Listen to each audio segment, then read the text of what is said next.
what was valuable to me was that when I was so broken that I was ready to walk into those rooms of recovery, that I was ready to do whatever it took, like whatever I was told. I'd heard of AA, and I think a lot of people have heard of AA, and they have their own perceptions of it. My perception before that was always like, okay, well, if I jump into there, A, it's the never thing. I can never drink again. B, it's a shame thing. I'm going to be shamed for having thoughts of wanting to drink and all this kind of stuff. Like these guys are going to, shame me for how I feel, which was totally false, by the way. But shame is the feeling that I run from, and that's one of my biggest fears. And then finally that like it was like, well, I'm too embarrassed to admit that I have a problem and go into that. And when all of that, like when I was broken enough to go into that room and like say, okay, I'm willing to do whatever it takes. It was like I was met by people that were just saying that were willing to help.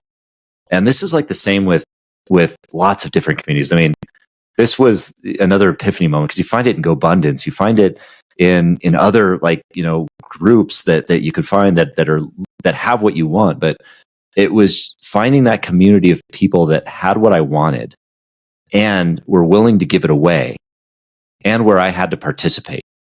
And when I was in that, it was like, okay, and I was willing. I found people were saying, all right, well, here's what you should do to stay sober today. Do this step. Are you powerless over alcohol? Is your life unmanageable? And it was like, okay, well, there's a framework for doing this. And every single day that I was able to do that and participate and engage in that community, become a part of that, I could better identify as a sober person. And it started breaking down that wall, and it actually started taking away a lot of those fears. And it started making me recognize that I wasn't alone. And that's one of the key contributors to getting out of that funk of fear or anxiety or depression or something like that, is knowing that you're not alone and being a part of a community. As a spiritual man, I wonder if you agree that where two or more gathered among us, that's where God is. And that's exactly what I found in those kinds of communities. And the frameworks, it was just, and then, kind of stacking up enough days of that, built a point of reference for me that, hey, this sobriety thing, I never thought that I could do this. I thought this was impossible for me. I mean, for a decade of my life, I drank and like, it was like this vicious cycle of crippling fear during the day and drinking at night. I didn't think I could ever get sober. And here I am sober. And now I've got a year of sobriety. And I did it through this community, and I did it through this framework, and the value of other people and all of that. And just the value of consistently taking one step forward at a time. And I was like, well, what else can I do?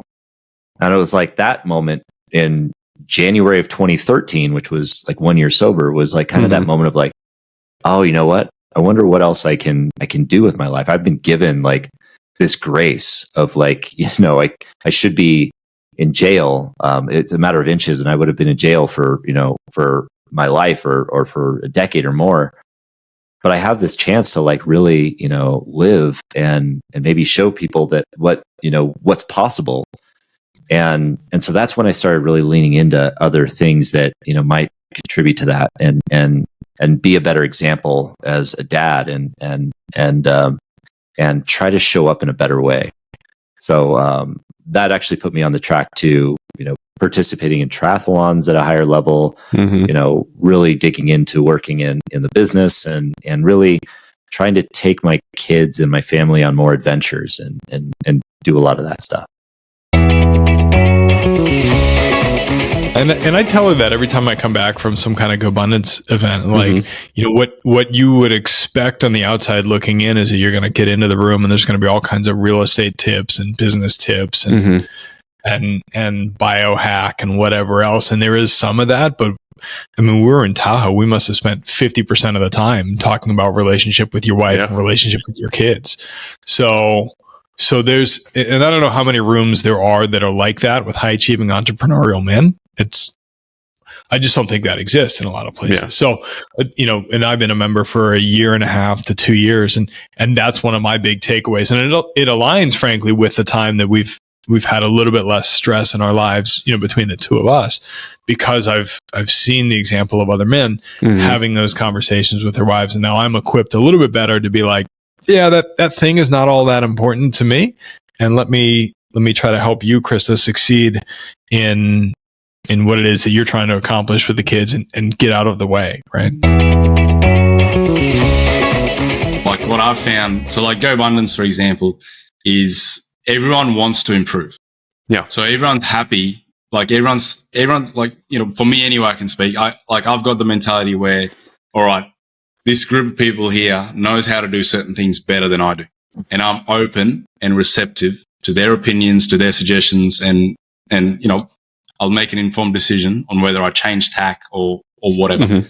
Whereas you have people that are, again, like you said, you grew up and you traveled, and then there's people in your hometown that never gone away.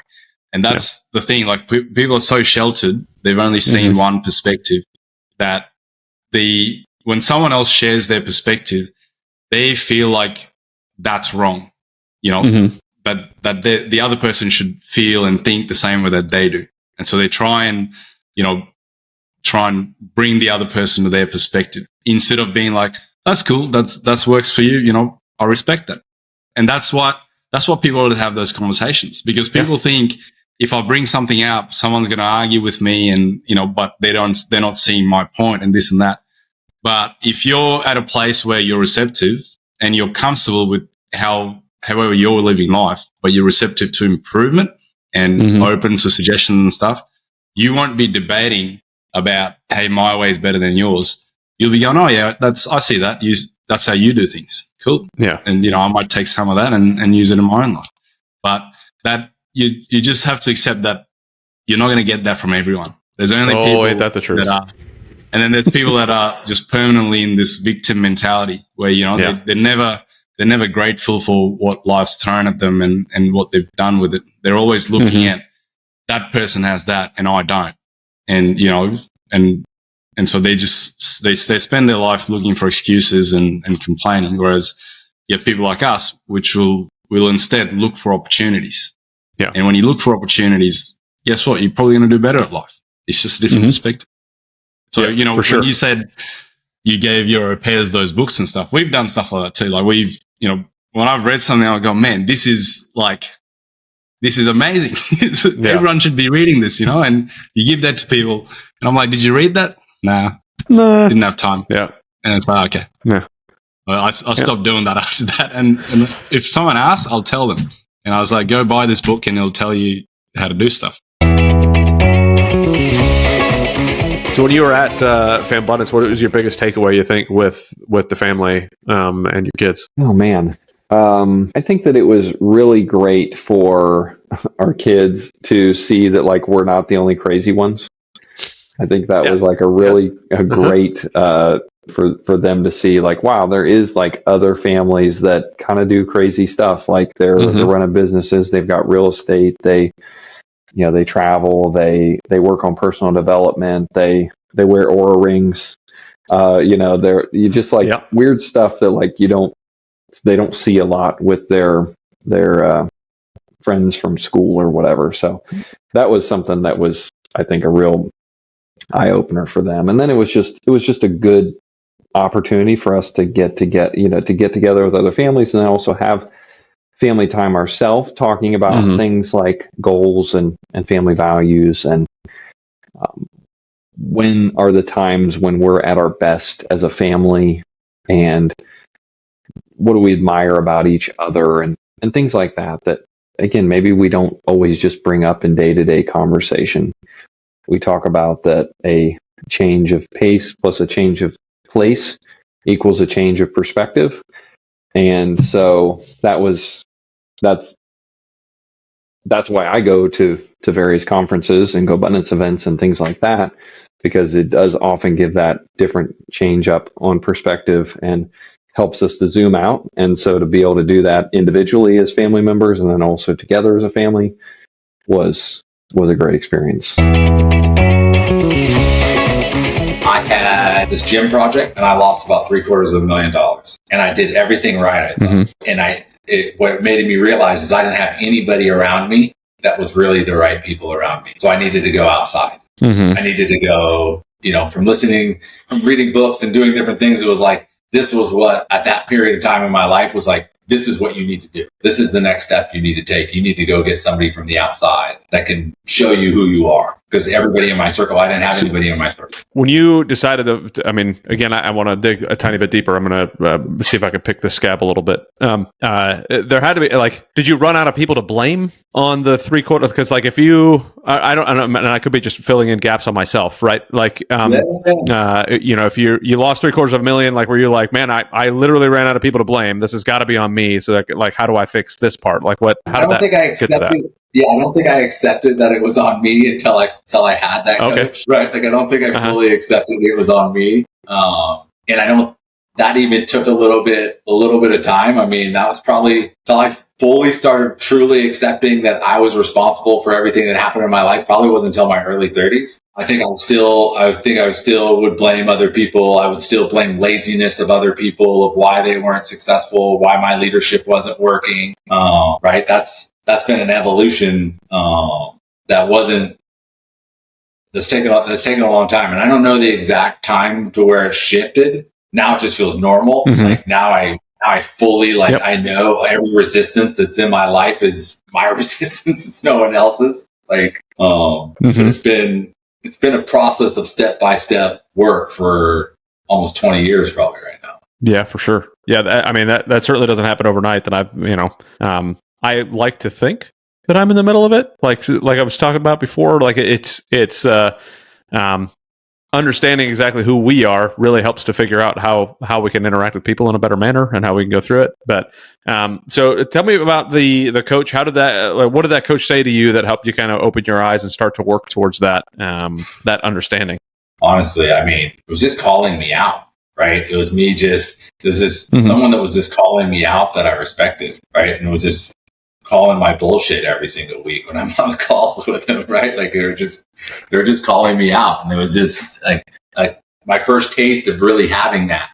I had coaches that would call you out in sports and stuff like that, but it wasn't the same as calling you out in life situations that you're hiding behind and doing. So,